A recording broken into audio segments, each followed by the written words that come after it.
Monday brought another training camp practice for the Kansas City Chiefs here on Missouri Western's campus. Only the season ticket holders were allowed to take in the action today.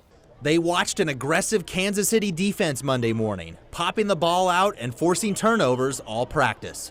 This has been a huge early upside for defensive coordinator Steve Spagnuolo because taking the ball away didn't happen a lot last season for the Chiefs defense. We chart the number of punch-outs or attempts to punch out because we just feel like if it's ingrained that it'll show up on game day. Now last year we didn't get as many as turnovers, fumbles as we're used to, so it's been a big emphasis. The other thing that happens, I always say this, is it makes your offense better too.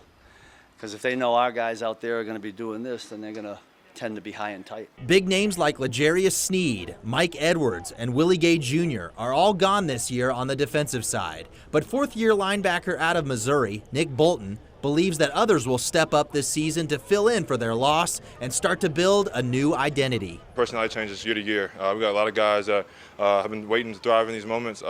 Brian Cook, Chamari's evolving in his role. Jay Reed's coming back.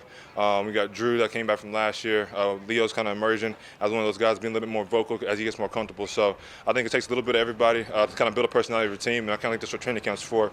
You find out what your personality is, find out what your DNA is, and find out what you're made of. Chiefs owner Clark Hunt spoke to the media Monday, and he talked about his yearly message that he gives to the team before the season gets underway. A big part of his speech this time around was about blocking out all the outside noise. The challenge this year is going to be the distractions. There's going to be a lot of talk about us going back to back to back, and the challenge for the team really is to focus on the task at hand.